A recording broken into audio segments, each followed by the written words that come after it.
What you don't understand about Feyre Yeah, is I know. She loves color. I think I got This it. girl's obsessed And with then- color.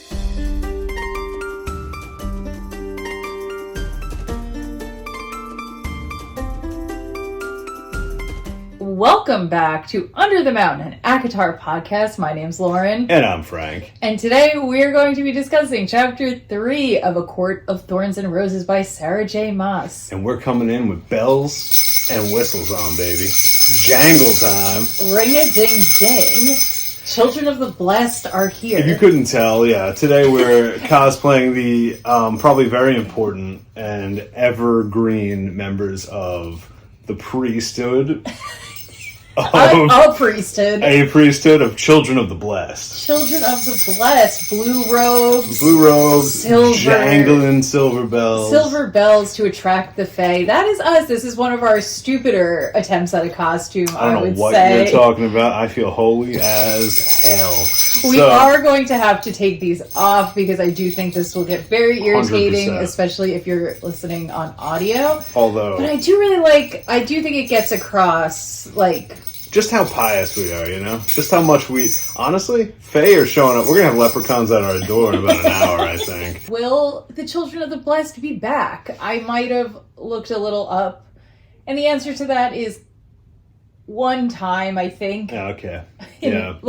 a very future book. So, they're not going to feature prominently. You know, But I appreciate the thought. A bit of world building. A bit She's right. They would exist, and I appreciate that she at least considered that. You know, I have a lot of questions about them, which we'll get into as we Okay. get into the chapter. Well, alright, how'd you feel about Chapter 3? You know, I like some things. I didn't like other things. Okay. Did you like it better than Chapter 2? Inherently. Yeah, I think I did too. But there's a lot of just dump, lore dumps going on. Yeah, but she's got to do it at some point. Sure. But she'd be hitting with big, fat paragraphs. Her internal dialogue is just what do you want to know about this world? I'll tell you everything. I think maybe if you're reading it quick, it doesn't feel... I don't know that it's the best job ever, but I think it's more painful when you're reading one chapter and staring at it. Oh, absolutely. And yeah, that's going to be a sore point for us while doing this. Well, for you. Because I can kind of remember... Yeah, you have what an bothered expectation me and all that, yeah. the For first me, time. it's I'm just going to be sitting with this stuff for weeks. Yeah, unfortunately. Yeah. Okay, I'll say, maybe I'll ring a bell for this. Tell me. That I have my first ship in Chapter 3. Yes! I think I'm on that ship with you. So. I have my first ship has already arrived, and then it's gone, and it just sails on by real fast. Yeah, I guess I'll just say, should I say it now or wait to... Bring it up now briefly, and then we'll dive in as we get there. Right, I mean, I'm feeling sparks between Feyre and the mercenary in the town square. Unnamed town square mercenary. Yeah. Is given. Now, she is not showing back up ever. That's a fucking shame. It really is a shame. I liked her. I have a lot of questions about her and her profession as well. I do feel like she was given... I get... maybe it's normal to, have someone pass by with that much detail. But Yeah. she felt like... I don't know. She felt like she was going to tie in somewhere. Either her or, people... Her ilk. Yeah, I thought it would be relevant.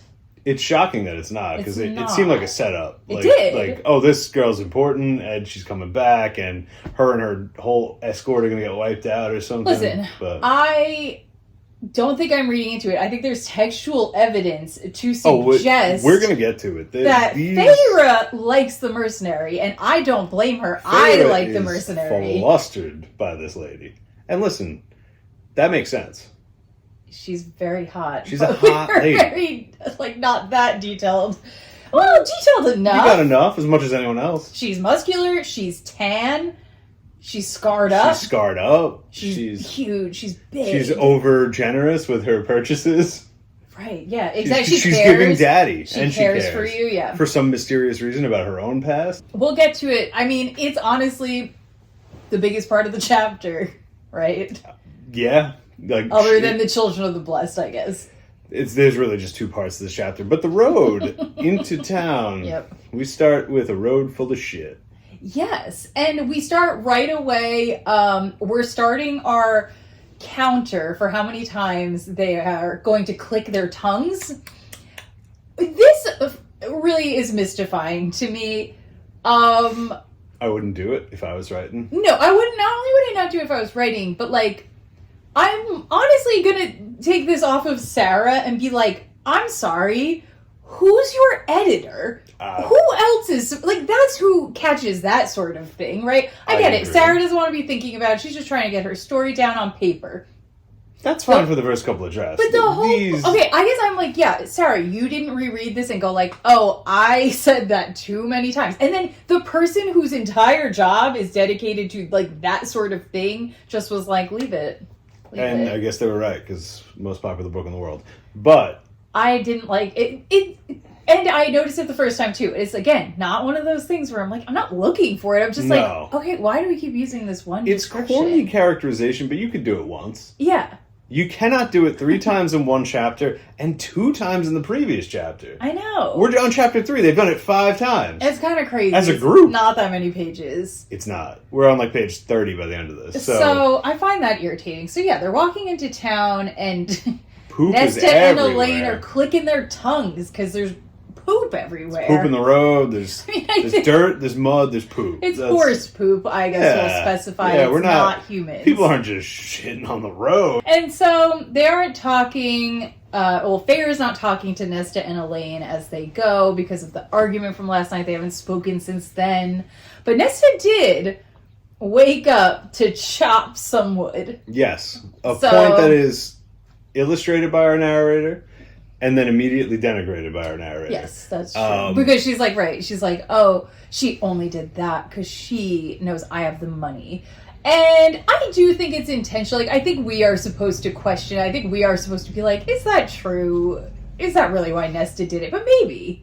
I don't know. I'm still unsure about how much we're supposed to question Feyre. But maybe that's like also a quality of hers. Like the fact that she did say like, well, there's something in it for me now. So I'll do it is like part of her. And she actually then does it, even though it's hard for her hands or whatever. Yeah, she doesn't like it. You know, they're walking by. We kind of get brief descriptions of the town. Feyre's thinking about how the food smells good as they're entering the town square. And she's just about to tell her sisters that maybe they could buy some food when...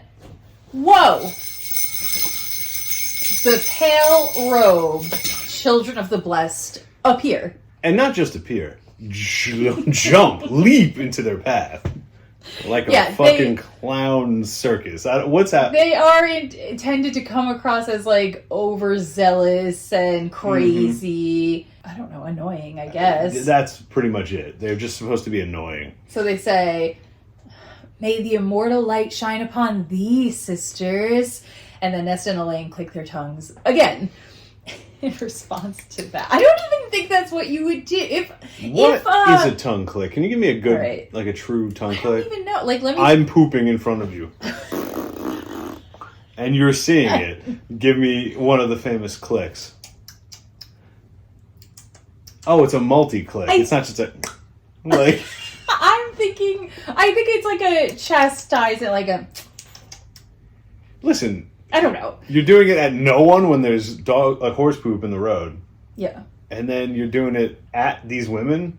It's odd. I just am trying to imagine, like, you know, I've definitely, you know, been in New York City, had some weird religious, revelers come up and want to give you their pamphlet and whatever. I might sneer. Even if I was being like, no, I don't want that. I just don't think I'd be like, that's what I'm trying to say. I don't know what would happen for me to ever click my tongue, but I'm not a 20-something-year-old previously rich girl in a magical land. I guess is it supposed to be getting across like, oh, this was like some sort of rich person snobby thing?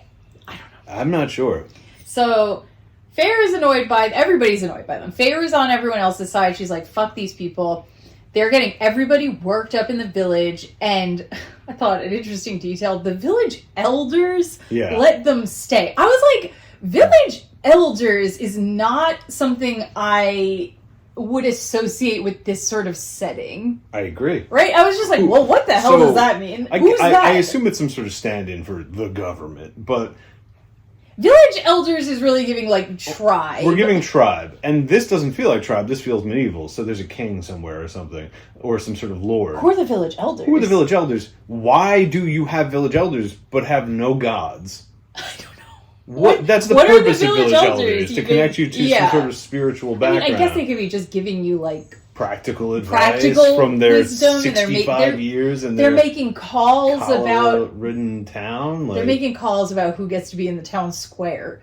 I don't know. Where are they located? I don't know. I get it. You can like drop little things. You don't have to explain everything to me. Yeah. It was jarring. Like I was just picturing something weird. And I just feel like I have so many questions now. Like I have no idea how many of these towns exist. Right. Is there anything further south? Are there larger nations? Well, I don't know, but like there are people further south. I feel like they say that. But like, what's the structure? Does it get better the further south you go? I know, and if so, why are we hanging out so close? Why are we here? Why are we like? I get it. At some point, someone has to be the northernmost person. But they're up in the woods, giving us the audacity to be like, I'm like at the border. It's here. Like being like Canada's haunted.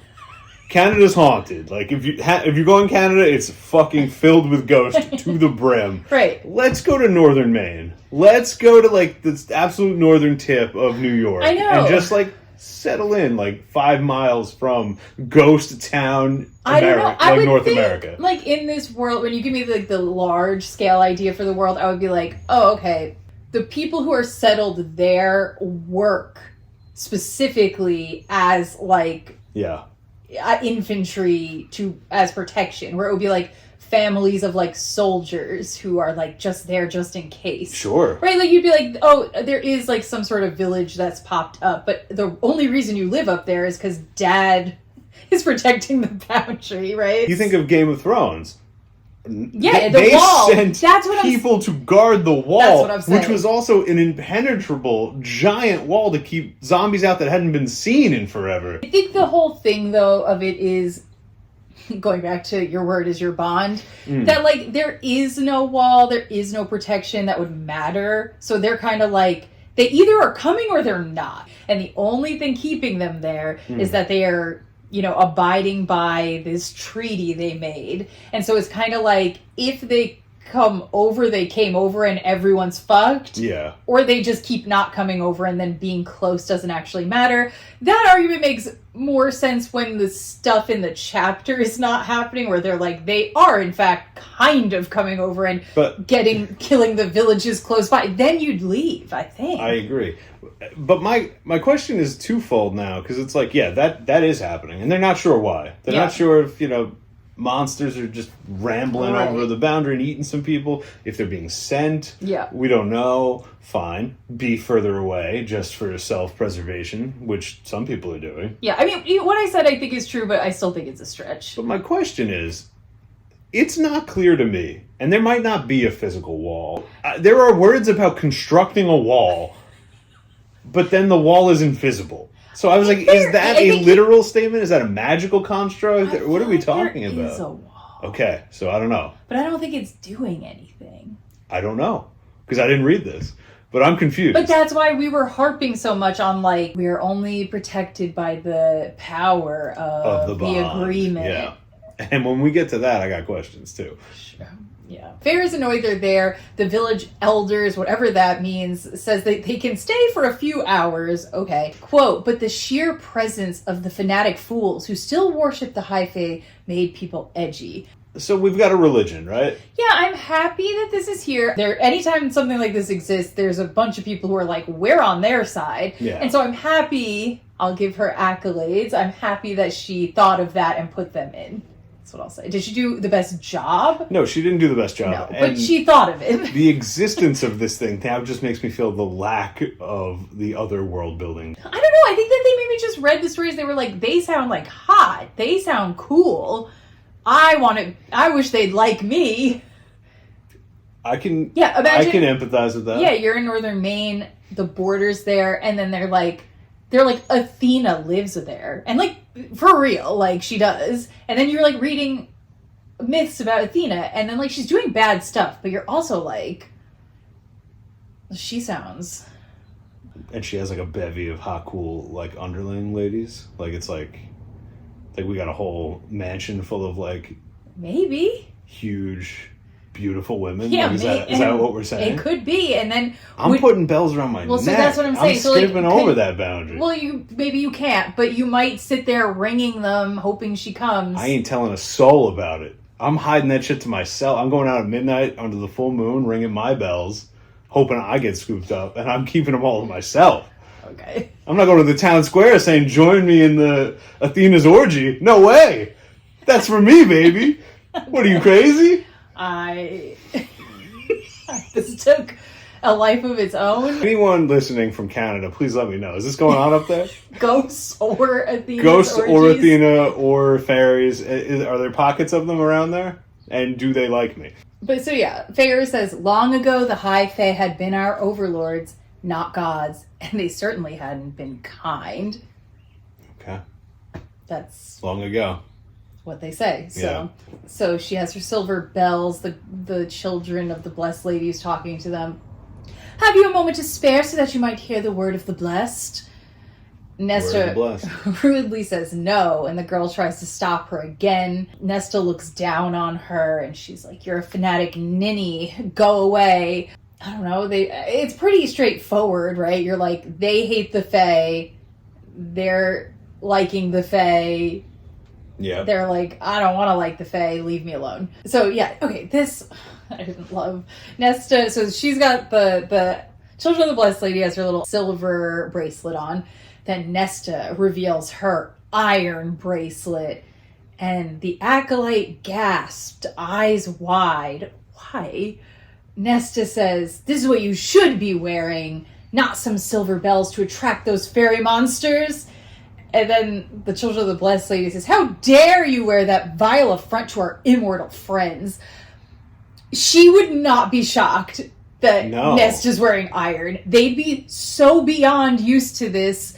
I don't understand. She's characterizing the Children of the Blessed and their reactions to Nesta as if we're living in a world where this is like 50-50, where it's like half the people like the Fae, half don't. And then you're insulated in your group, and when you come across someone who doesn't, you're like, I can't believe that would be your take. But I'm like, you're existing in a world where seemingly like you are the fringest group ever, and you're like living, I don't know, do we think the Children of the Blessed are plentiful down south? The way it's described, it definitely doesn't sound like that. No. Why would she be surprised by that? Seemingly everyone's wearing iron, and she's trying to be like, I'm trying to get you guys to, consider this other angle that maybe you hadn't before, but you would not be shocked when they act exactly how they act. Here's what I'd say. Remove all this outrage that came. Have her click her tongue at the iron band. Oh, okay. You know what I mean? Sure. Have her be like, that's distasteful. Because it kind of is to them. Not like, how could you be wearing it? But see, I don't agree. I just feel like it should be characterized like you're just that's commonplace. It's not even interesting. Well, yeah, the implication through this scene makes me think that actually it's just neutral. Most people aren't wearing anything. But then they're wearing it. Isaac Hale's wearing it. These two ladies that start walking by in a second we got to talk about those two ladies. Are also wearing it. I do not get the sense this is not commonplace. I agree, unless they're just all here at the same time. Nesta and Elaine, her random hookup buddy, and these two moms, that makes me think everyone's wearing it. You got moms and kids wearing the same jewelry. It's like a Pandora bracelet. Everybody's That's got what one. I'm saying. I just don't think they'd be shook by that. I would like them to feel a little, they could be crazy, but a little more worldly in being yeah.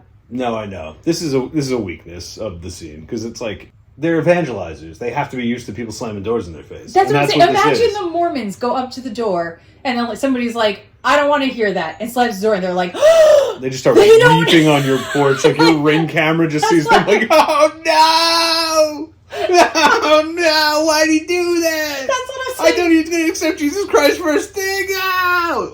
Come on. You are so over it. You gotta toughen up. But they're not tough. They're soft. and they have uncut long hair, and they're very clean. Did you notice that? Yeah. In juxtaposed to everything else, they are like very. So what are they? What are they privy to? That's been my question. Who's funding these people? Who is funding them? Why are they not poor and they have silver? Maybe they are getting imbued with the power of the Fae. That's what I'm saying. And so they're onto something. So you were going to throw them out in the trash. You should have asked them why they're so beautiful. Well, I mean, if they're stealing it from Fae, who are apparently slave drivers, maybe I don't care. How did they get so much stronger? What is all this magic? Magic? Yeah. How did it all start? It's like being like, why is that gorilla stronger than that squirrel? I don't know. Fuck. It just is what it is.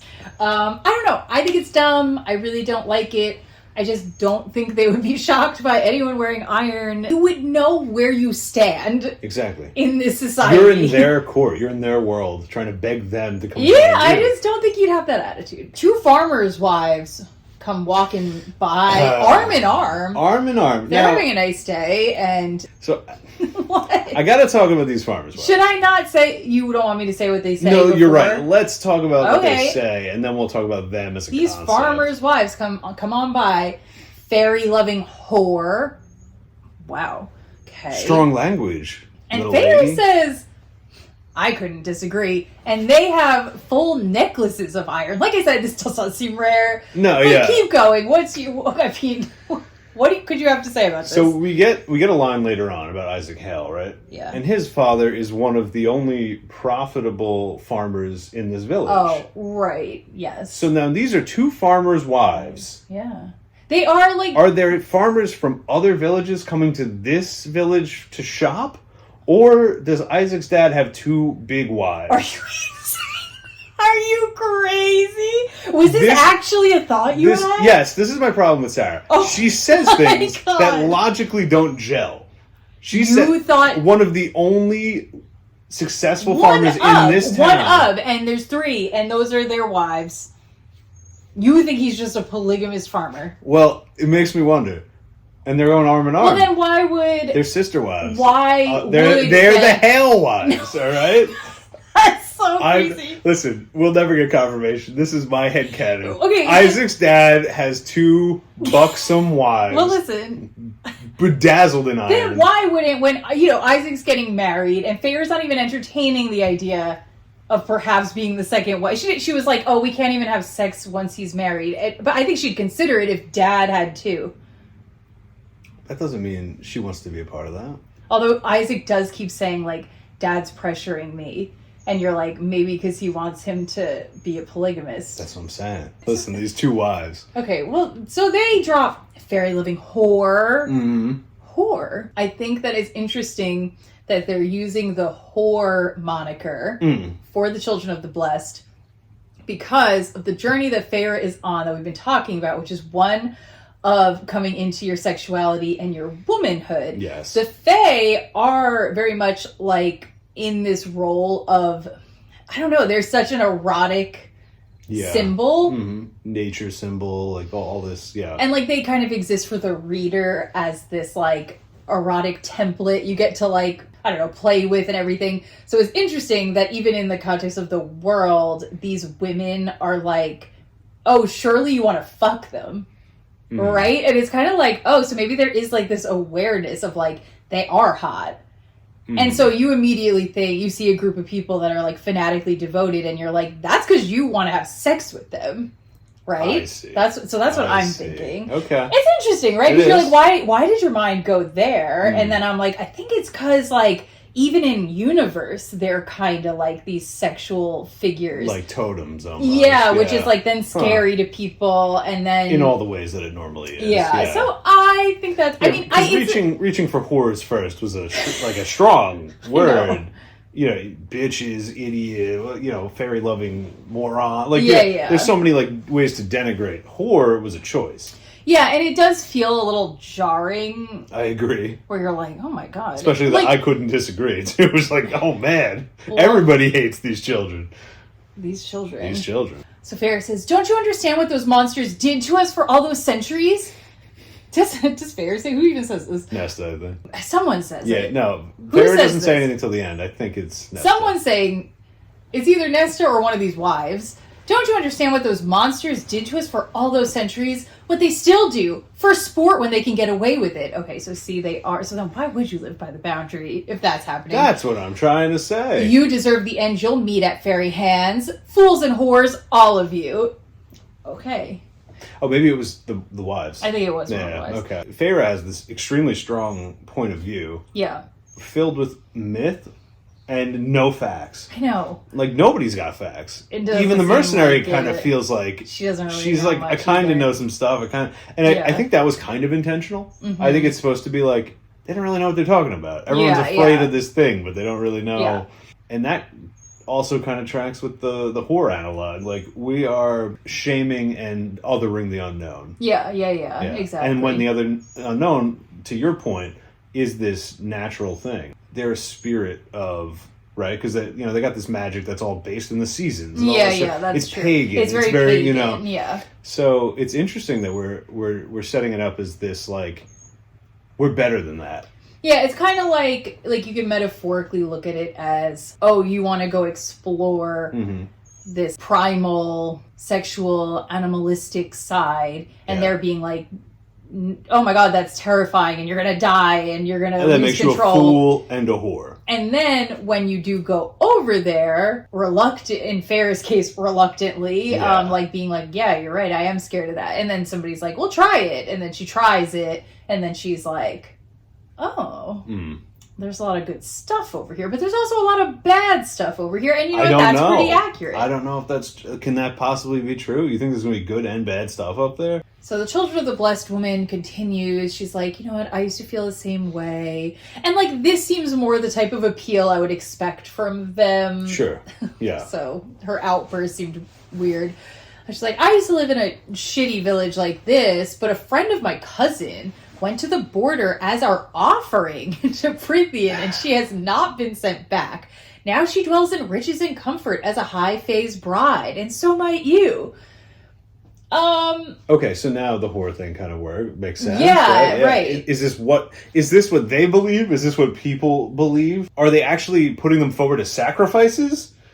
I guess is that a mandate to the contract? What's happening? I don't think it's a here? mandate to the contract. It sounds like something they came up with themselves to be like, maybe. Do we ever meet this? I don't know. Person? I just thought that too. Yeah, I'm kind of curious. Like, yeah, it's interesting though. It's like, is that what happened? And then there's some doubt cast on that, right? Like, well, yeah, they're not sure. Like, I guess we're being like, we don't know what happened to her. And Nesta's like, she was eaten. That's why she hasn't returned. And then Feyre thinks, or worse. And then fucked real good by one. She says none of them had ever encountered a high fae or a fairy with their scaled wings and long spindly arms that could drag you deep, deep beneath the surface of a forgotten pond. What was this description? I wrote it down why long spindly arms that could drag you down deep beneath a forgotten it's so pond? Specific. She was trying to evoke this, like, yeah, I know. Irish folklore. Yeah, I guess they're just trying to get across to you like how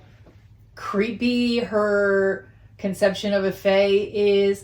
They do talk of the high fairies though, like in this sort of human-y way. Yes. So I'm kind of like, I feel like they also know that they're like people. And then Ferris is like, I didn't know which would be worse to face, meaning getting drowned or getting eaten. And I was like, definitely getting eaten is worse.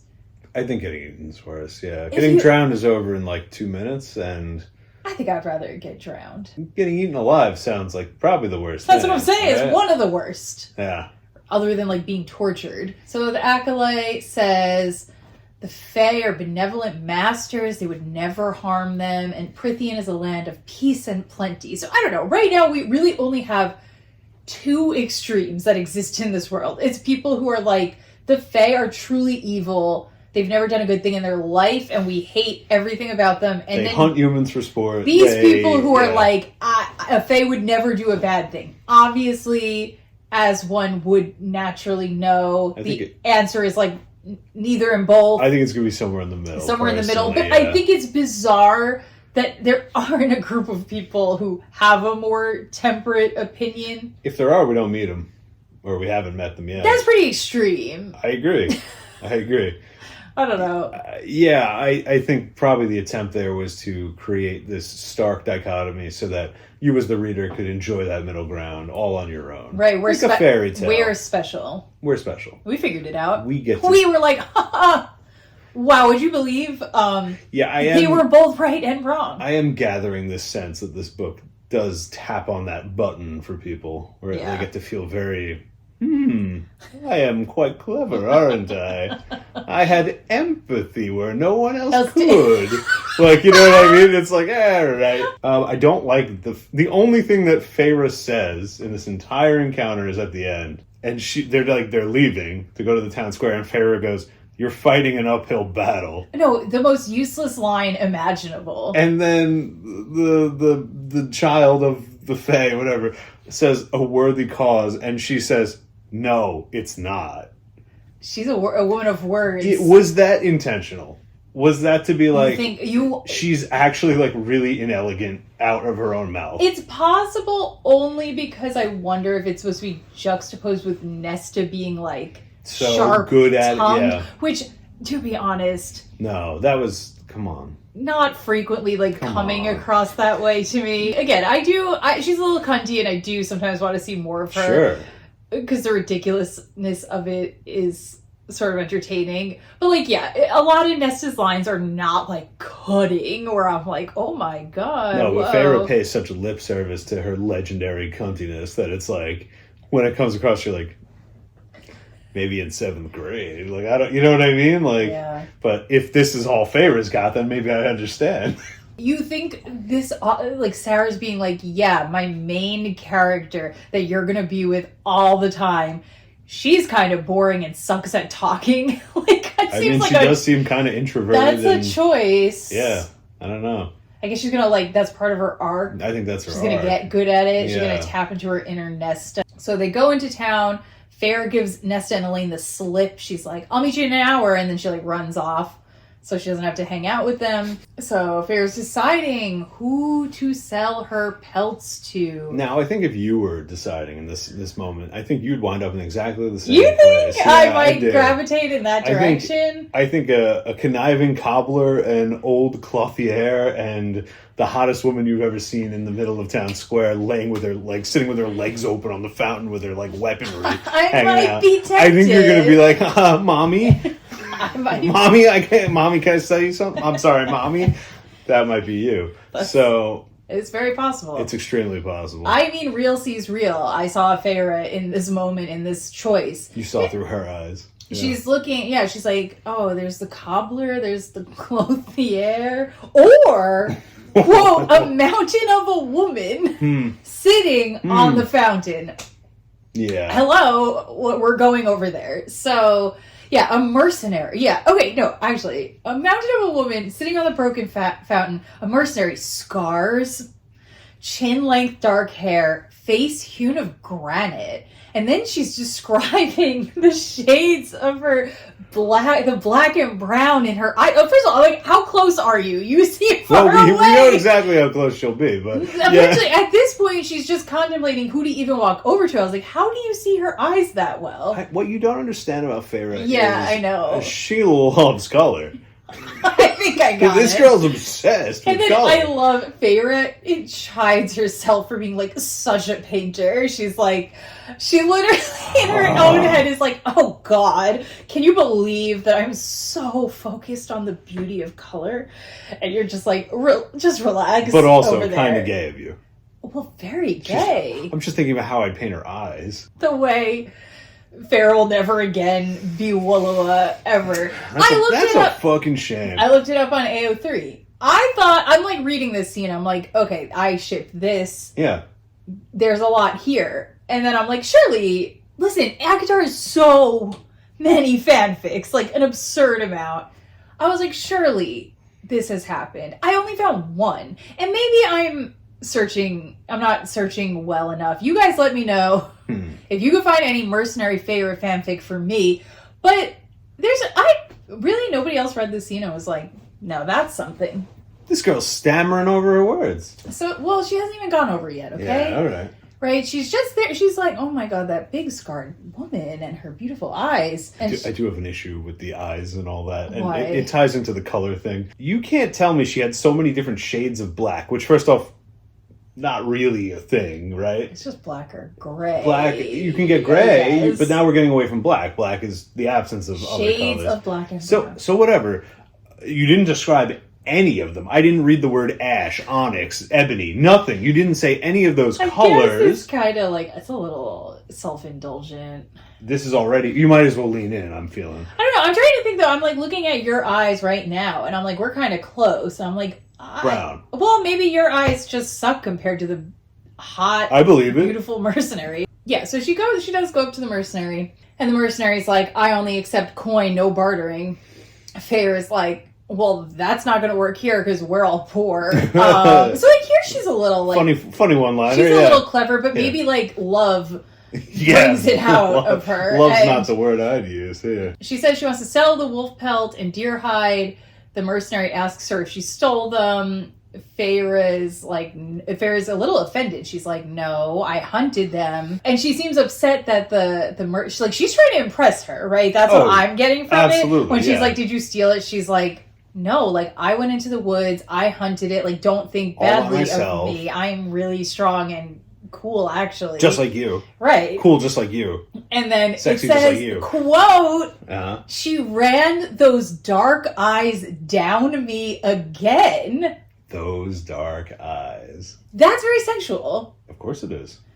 What's coming out here? Because like, we never explore this. Are we implying that just this woman is a lesbian and not Feyre? No, get out of here. Because it's from Feyre's perspective. We're getting a lot of like... So you think Feyre is being like, oh, she's sexualizing me because she's gay?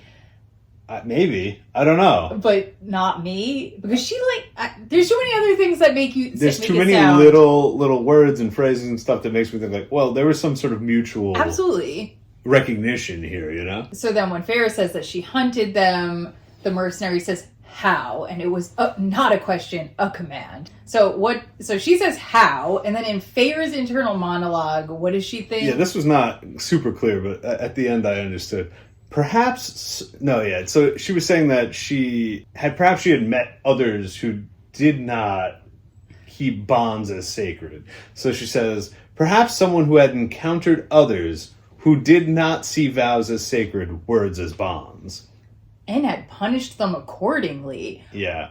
So what are we talking about? The implication, because she said, I hunted them. Mm-hmm. And that means, in Feyre's brain, you have to accept that as fact. Why would I lie? I can't lie. Right. I don't lie. And she's saying, how? Like, how did you do it? Explain yourself. Well, that's weird, because I guess... Those aren't the same thing. Yeah, I know. There's two angles. I guess Feyre's interpreting it as she's asking to be like, I don't believe you. Prove it by telling me more details. I'm thinking she's more so just being like, oh, that's crazy. I'm curious how you did it. Like, what'd you do? Yeah, just I think it must... information. It is the other one, but the fact that that one exists makes it Is it confusing. Are you sure? Or is it just Feyre thinks it's that one? Because she's like, true, suspicious. That's possible, yeah. But yeah, so like, I guess the sacred bonds, vows... I guess it's not universal. Clearly not, which makes it so much weirder. Now it's just Feyre's weird quirk. I don't know. Who else is sharing this opinion? I would like to know. I don't know. Is it because she's part Fey or something? The mercenary asks to see the pelts, and then she says, like, I also don't think this is a fairy. It looks like a wolf. Yeah. And then she's offering a super high price to buy them. Daddy. Too good to be true. Yeah, Daddy's big billfold came out. Stacked with hundos. So she's like, oh yeah, like I can see back there, those two girls are your sisters because they look like you. Sure. Okay, maybe. And you all look really hungry, and she feels bad for them. That's why she's giving her this money. And then Feyre is like, I don't need your pity. And I was like, oh my god, just take the money. Christ. You literally like you do need the pity. You were like a day away from starvation. You need the pity. I can't imagine being in this circumstance. Like, so now I'm just like, oh, you're just like your family, actually. You guys are just making things weirdly hard for no reason. You're all going to die, if not for the intervention of whoever. Well, it's like, yeah, I'm like, okay, the sisters won't fucking help. Dad won't help. And you won't help. Feyre does all this shit, complains about doing all this shit, and then finally, like, somebody's like, hey, I got you. And she's like, no. Like, I can't understand, like, oh, yeah, we don't need pity. You literally are hunting, you're scavenging in the woods to try and catch some coin. Like, you need help. I guess it's a pride thing. But do you maintain pride? That's what I'm trying to figure out. In the face of, like, absolute starvation? Like, abject poverty and starvation? I don't think so. Maybe somewhat and somehow, but this doesn't seem like the fight. You know what I mean? If someone's like, clean my house, Feyre totally naked, and she's like, all right, I'm not, like, degrading myself. This person's just overpaying a little bit. I don't know. Yeah. You hunted, you did the thing. Yeah, that seems like, that's like, you're being so sensitive. That's what I'm saying. But maybe she's just being so sensitive. In the face of, like, dying? I understand. I don't know. It's unrealistic writing. That doesn't mean it's not intended. I know it's intended. No, of course. No, 100%. And she's like this over there, too. Well, she's like this over there. I can't tolerate. But so we're setting it up, the precedent of that. So she says she doesn't need her pity, and then the woman's like, no, but you need my money. You believe, because I kind of don't believe her. Because she says, like, oh, it's a big wolf, but there's no way it's Faye. And I'm like, oh, you think, interesting. So you think she knows, I think she's accurately paying, or maybe even underpaying. Oh, that's so true. Oh my God. Yeah, that's what I think. Mommy's so shady. She is shady. She's literally shady. And the sisters do tell her that. Okay, so your theory, which is probably accurate. It's a theory. She looks at it and she's like, oh shit. That's like imbued with some sort of fairy magic. That's a special pelt. That would cost $5 billion. I'll tell her, it's not a fairy pelt. I feel a little guilty, so I'll give her more than... Yeah, exactly. That's what I'm saying. Damn. And then she's already trying to be like, don't even ask them. Just give it to me. Yeah. So yeah, but she says, I don't know, so like you think this is all fake. The mercenaries, like somebody did something similar for me when I was in a bad way. I don't know. In my past, so I'm trying to pay it forward. I think I just took it at face value, like she meant that, but maybe not. I don't know. It could be, but I think, maybe that's the rub, This is like the fairy tale element. It's like, did you get swindled at the crossroads, or was this just an honest traveler who overpaid for your benefit? Feyre offers to give her some of her father's wood carvings, nobody wants that shit. To make up for it. She's like, I'm good on that. My dad carves little men in sombreros. Do you need 10 of them? What are we doing? Yeah. And then Feyre's cheeks heat as the woman is going through her bag to get the money. What's she blushing over there for? Okay, she's gonna give me her coin bag. Why is she blushing? She's reaching her big hands into her heavy coin purse and pressing them into my palm. I'm being so dead serious. If the reading is not that she's horny for this woman, what's the other reading? Couldn't tell you. Don't know. Just excited about the money? Your face doesn't flush when you're getting paid. The art of the deal. She's like freaking out. Like the adrenaline's pumping. I don't know. I just was like, what is the I made an extra 10 gold off this woman. My face is going crazy. Like, what? I don't know. No, not really. That's not normal. Maybe it's just, I don't know. It's an interesting way to describe excitement. It's definitely interesting. Yeah. If it's not supposed to be sexual. So, yeah, the territory is too small and poor to maintain an army to monitor the wall. They could only rely on the strength of the treaty forged 500 years ago, but the upper class was able to hire mercenaries to protect them. And then we do the same line again. We'd all been told it, regardless of class or rank, from the moment we were born. The warning sung to us while we rocked in cradles. Enough. I was just like, well, you can't do that again. We just did it. It was okay the first time. I didn't. 6 pages ago. I know. Relax. I liked it. As a one time. As like a back of the book sort of yeah. One of the high fae could turn your bones to dust from 100 yards away. Is that a spell, or what are we talking about? Not that my sister or I had ever seen it. Nobody's seen nothing. She's thinking there are stalls set up that sell items meant to protect against the fae, and even Isaac wore an iron bracelet, and he offered to buy Feyre one, and she said no because she thought it felt too personal.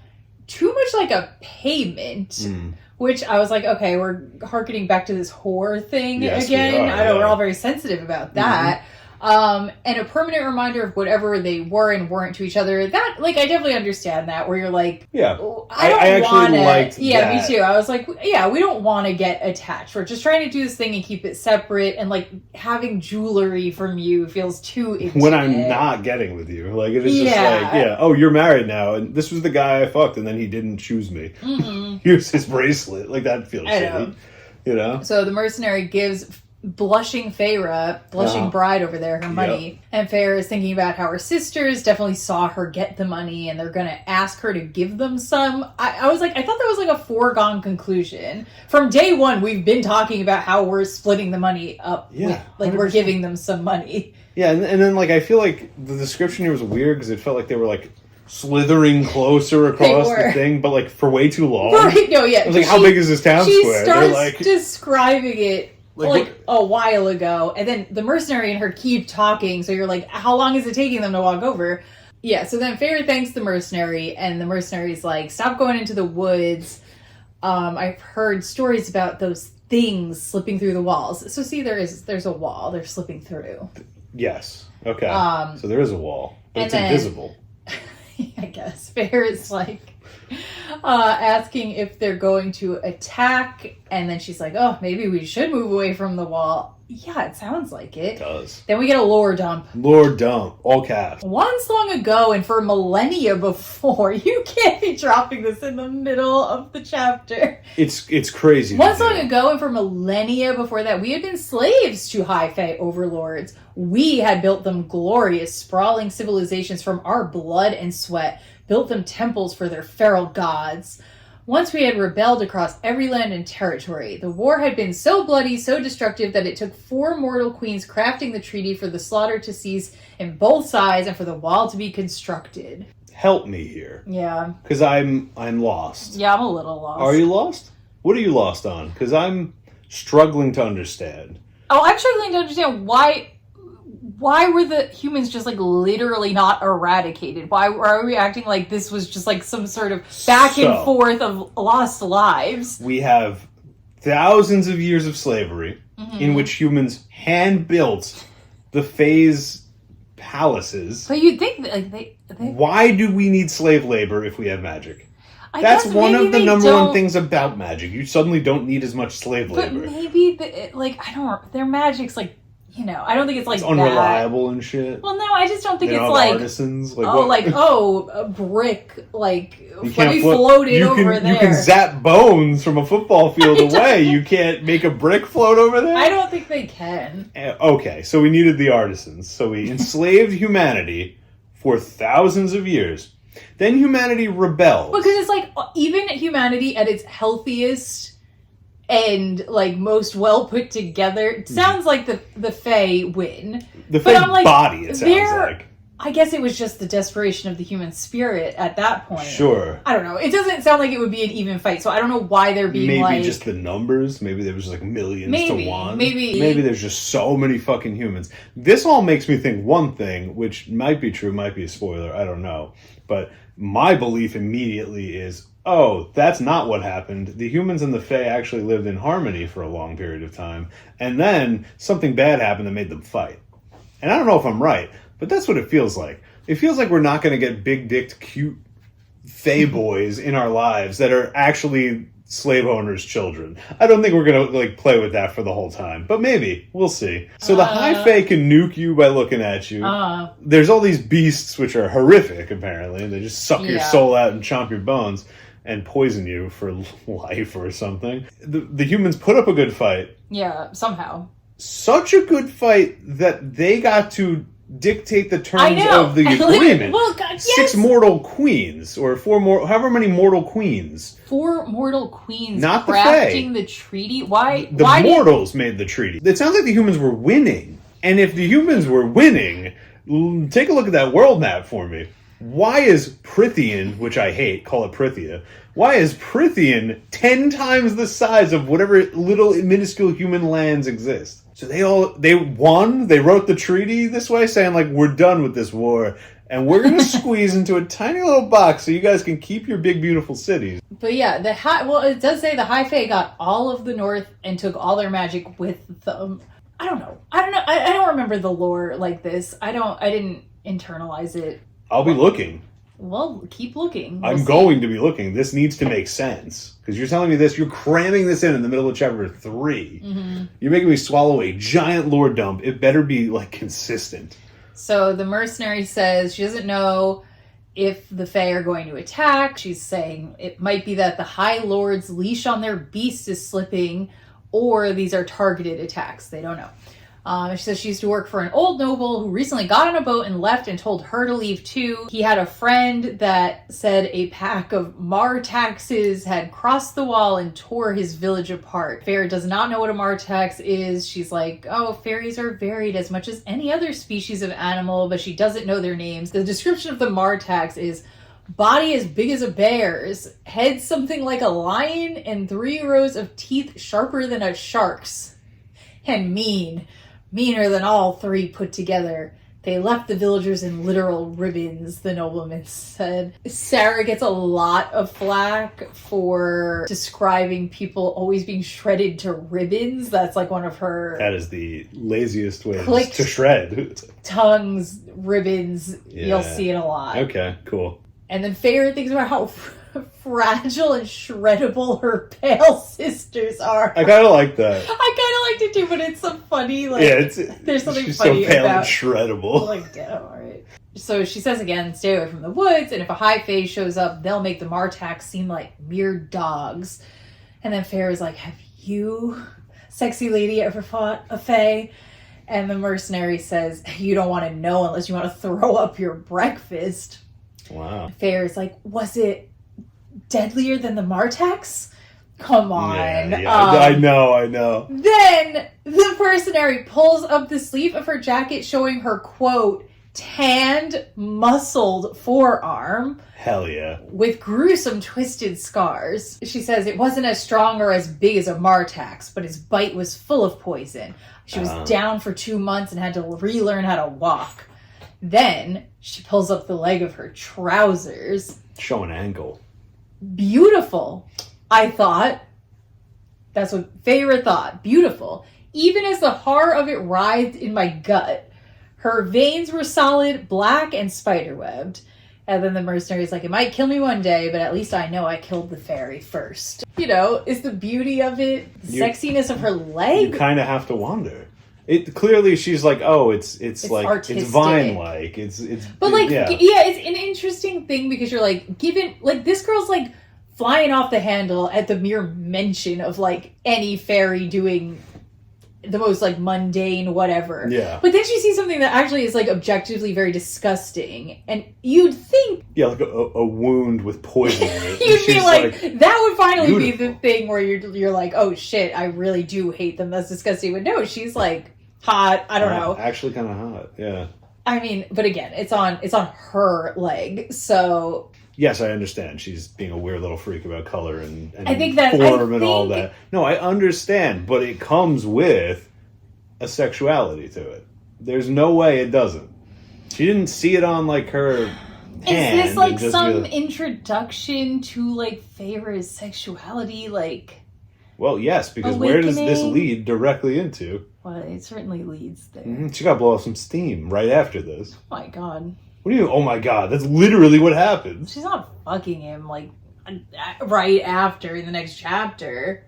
She fucks him before she goes home. Oh, you're talking about Isaac. Yeah. No, I don't know. Maybe that could happen. That's true. Yeah. I think it is maybe, like, showing us, like, Feyre's very attracted to this, like, dangerous, in charge, strong, rich figure. Yeah. Right? She is very drawn to that, it seems. She wants daddy. Daddy. And her daddy's so inert. Her actual father. That's true. She's got some daddy issues right now. Yeah. And she needs Zaddy to step in. That's true. Fazzy? What's a Fazaddy? Fazazzy? Fazaddy. Fazaddy. Yeah, we're gonna hit it with that accent. Yeah, Fazaddy. So Feyre's like, thanks for the warnings, my beautiful... Big, beautiful warnings. She said, the mercenary says, good luck. And then Nesta comes over and drags Feyre away. And then Nesta's like, mercenaries are dangerous. Don't go near her again. And Feyre wonders, like, why is she even bothering to worry about me? She never cares about me. And then Nesta says the mercenaries are brutes who will take your money by force. And Feyre's like, oh my god, she robbed you? And then Nesta's like, no, it's just another mercenary. Someone else did. Oh, okay. And then Elaine's like, no, it was this other guy. He took our money once. And then Feyre's like, well, why didn't you report it or tell me? And then I think I'm on Nesta's side. Where she's like, I don't know. What the fuck were you going to do? Yeah, who are you? You hunted a wolf with a bow and arrow in the woods. What are you going to, like, shoot the mercenary? She says that. She does. I know, I'm agreeing. Yeah, so Nessa's like, the town doesn't care, and if that's true, then that's true. And then she's like, and you, what the fuck are you going to do? Yeah, she's like, so why would I have told you? What were you going to do about it? And then Feyre's like, well, what about Thomas? Oh my god. That was cold. It was very cold for no reason. It's because she got cockblocked. That's really what happened. Well, they were ending this. We don't know. The calf was all the way open. Yeah, it's true. She was disrobing. She was disrobing. we got one here, one down here. Right, it was on its way. Next right pull, there the whole fountain. bodysuit was coming off. Yeah, like honestly, at this point, I don't need Tamlin. I don't need Rhysand. I'm good. Story can keep on going. I'm gonna write the series. I'm gonna steal those 3 chapters. There you go. Just copy paste. I'm gonna copy and paste. Cut Isaac Hale out and just keep it going. Well, no, he could be there and like he'll be crying as they walk away. God, you're cucking Isaac Hale. Yeah, he's gonna get cucked no matter what. That is true. So who cares? Yeah. But no, yeah, like he's just waiting for her, and then he's like, "Oh my god, what's happening?" And she's gonna take off. Where does the story go from there? I don't know. Don't you all wonder? Yeah. So follow us for chapter updates for A Court of Axes and Poison. I don't know. Yeah, that's good. There you go. So Nesta's angry at that comment, but then she smiles, and Feyre's like, she's just smiling to get my money. And then Nesta's like, your friend's waiting for you. And then she sees Isaac across the square. My God. And he's described just like a vaguely handsome, normal guy. I hate to say it, but I wrote the quote here. Though the son of the only well-off farmer in the village. That's why you thought what you thought. The only well-off farmer in the village. So these women are either wives of farmers from another village coming to their town square to trade. Maybe. Or Isaac's dad is a freak. And Isaac saw those two talking and immediately was like, bring your friend back to the barn with you. Oh, he wants the mercenary too. Let's go. Isaac doesn't have that dog in him. That's the problem with it all. He does not have that dog. So, yeah, I don't know. He's just a guy. He's just a guy. And he's described as reserved with a darkness running beneath him that was similar to Feyre. And that's why they were drawn together. So, like, yeah, again, the darkness that she likes in the mercenary, perhaps, and in all these other people, these other fairies. That's a thing, and I guess Isaac has it too. Before they got together, they just knew each other. They used to walk to market together. She would compliment his eggs. Why did she compliment his eggs? Oh my god, because she loved the colors. I feel like Sarah, before this, doesn't know what art is. Like, doesn't know what painting and color is. She's like just describing, when you see Robin's egg blue, and you're just like, I think I love this guy. He's holding an egg. Like, that's not what I took. That's not how the way this character talks about color is like not how I wouldn't know. anyone thinks about color. It was just supposed to be cute, but yeah, it definitely is obviously the painter artist motif going on, but yeah. She was just like, oh yeah, wow, your eggs are such wonderful colors, and then they chit-chatted, and then a week later, she pulled him into the barn. I like that it's Feyre's initiation. Feyre is characterized as really enjoying her sex. She's a go-getter. Yeah, she's got these vibes. She's got this energy. She has needs and hunger. Yeah, so again, though, in the masculine role, yes. Once again, being the initiator, being the action-oriented person. And this farmer's boy, listen. Isaac got a good deal, I think. Absolutely. So they've been having sex for 2 years. He was her first. sometimes they like meet up a ton, and then sometimes they go on long breaks. And she says usually when they talk, it's him doing most of the talking. It's kind of interesting. Because, like, he's not really characterized negatively. Well, I guess his darkness, and then that he just won't shut the fuck up. Like men do, right? You know what I mean? You know how men can be. Not these fairies, though. And not the mercenary, you know. The mercenary? Yeah, because she's a lady. Well, she's a lady. Yeah, I know. Oh, all right. But that's why she liked, like, she was oh, look, an equitable conversation. I love that. Unlike Isaac. To be fair, she didn't ask a damn question about Feyre. She did. She said, how'd you kill those? Oh, yeah. How'd you kill those beasts? Sure. Yeah, okay. And yeah, he's just talking about his burdens. Okay, like the mercenary's giving her warnings, whatever. And it says, I couldn't say our lovemaking was particularly skilled, but it was still a release, a reprieve, a bit of selfishness. I like that she portrayed it as selfish on Feyre's end, because I do feel like it's like sex is always like, oh, you're giving it up to the guy, like you're giving something to him, and I'm like, yeah, sometimes like she can't want to fuck for herself. That she wanted to have fulfilled, and then she did get it fulfilled, at least in the way that it's getting fulfilled. I like that that's her perception, and you definitely get the sense that like they're on like I guess equal footing in the whole thing. Yeah. Other than him yapping. So she says she never felt that they loved one another, but she was sad that he was getting married. And she was like, I don't really want to fuck him after he's married. So, you know, I don't know. The polygamy angle, I don't know. So she's going to go meet him at the barn, and Nesta clicks her tongue. I think that was 4. No, I think there was another one. Chapter. No, there was another. No, you're wrong. I was keeping count. I think I had it. So they click it at the shit. They click it at the poop. They click their tongues at the children of the blessed. And now she clicks it at her going to the barn. I don't think there's another. I think she does it twice at the Children of the Blessed. Yeah, probably. All right, so 3 different occasions, potentially 4 clicks in 10 pages. Well, I mean, we don't know if it's one tongue click or if it's a multi. Yeah, but that's 2.5 pages per tongue click. I'm the editor. I wouldn't just go like, hey, let's think of another description. I would literally circle in red and write ×2, ×3, ×4. We need to get rid of most of these. Like, it's such a weird thing. Yeah. And then Nesta says, like, I do hope you two are taking precautions. And then Feyre says, it's a bit late to pretend to care. And then she might legitimately not want you to get pregnant. I know. She just has maybe never said it to you before. What? Okay, whatever. So she was like, actually, yeah, we were careful though, because Isaac's taking the contraception brew. You know what? I do it. Like, right? Like, let's get it. Let's. What? What? Like, you know, like you have to. You're like, okay, I'm giving my fantasy girl casual sex, and then yes, the next question in your brain as a writer is like, why is she not worried about getting pregnant? And then you have like the contraceptive brew, okay? That the man takes. Well, no, she's like, it seems like either one could take it, but Isaac chose to take it. He volunteered, because he's probably... I think she's trying to, like, frame Isaac as, like... Which keeps her in the breedable category, which is potentially dangerous for her. Yeah. Soon. In a page. Yeah, I don't actually remember how we... Walls of Prithian are made out of birth control. I don't know. So she gives Elaine some money and she's like, I'll see you guys home. And then she goes off with Isaac, fade to black. We don't see any of that.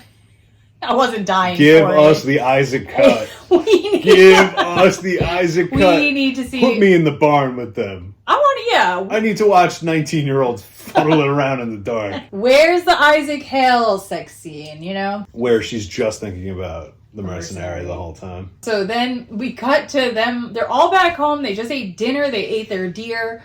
They're sitting around the fire. After dinner, she says it was part of their quiet time. Okay. Whatever. Like, yeah. You guys have that. Elaine and Nesta are giggling together. They'd spent all their money, but Feyre doesn't know on what. And Elaine had bought Dad a new chisel for wood carving. That's nice. It is nice. Elaine's always thinking of others. That's what I'm saying. Yeah. There's really not... I don't know. There's something that unlikable about her. No. Except for her lack of self-preservation, I suppose. So Nesta had actually chopped more wood. And because of that, Feyre decided she wouldn't scold them for spending their money. Dad's asleep. They're all sitting around, Nesta and Elaine. Everyone's in good spirits. Nobody's seemingly fighting. And then Feyre's about to like wake Dad up to be like, hey, I'd like to complain more about Nesta wanting to get married. You're like, oh my God. I know. Just as she's about to bring this up, all of a sudden, uh-oh, there was a roar that half deafened me. Ah! And my sister screamed as snow burst into the room and an enormous growling shape appeared in the doorway. Wow. Can you believe he's here already? He's here already. That was fast. I don't know who this is necessarily. Something scary's here. I remember I was like pretty hyped my first time around when I got here. I was like, oh hell yeah, it's starting. We're going. Because you were reading this straight through. You're doing this part in like an hour. Yeah, like you're like, oh fuck yeah, here we go.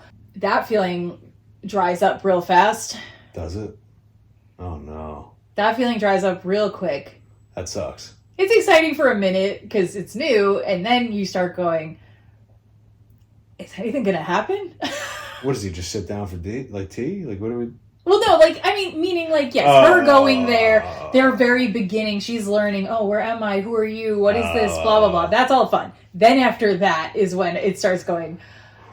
Okay. Okay. So we're getting a lot of not much. At some point, yeah. That's rough. Okay. So that we'll see. Maybe at that point we'll start combining our chapters. We might have to. So I don't know how much we'll have to say, but we keep having a lot to say. Chapter 3, ladies and gentlemen. I think we had a pretty good time, though. Children of the Blessed, they're all right. You know, if they were more of a structured thing that came back and back, I'd be more interested. Even if their dialogue was just a little bit more something. I know. It's pretty like, even the shit that they say is so, like, you're just like, you just took that from regular, like... life. Yeah, like, it's just, like, standard fare. Like, it's not ChatGPT, obviously, because well, we're like, not there yet, but it's like, it could maybe it's produce just that pretty dialogue. generic. So, I wish it would have had a little bit more flavor, a little bit more punch to it. It's pretty whatever. That's it. I'm excited to get to the next one. Oh, we are doing 2 chapters. Yeah, so next chapter is going to be chapter 4 and 5, if you're following along, because 5 is like 2 pages. Yeah. So we're definitely going to do those 2, maybe more. We'll see. I don't know. If you'll be joining us, these first 3 episodes probably all came out at once. And the 4th episode will be out in about 2 weeks. So we'll see. Sorry. The next episode will be out in exactly, to the minute, it's not, I'm just saying. 2 weeks. I apologize. Yeah, it will not approximately. We will be uploading on Tuesday at 10 a.m. Eastern time. 2 weeks from today, whatever that day is. Yeah, whatever that day is, because I don't know when this is going up.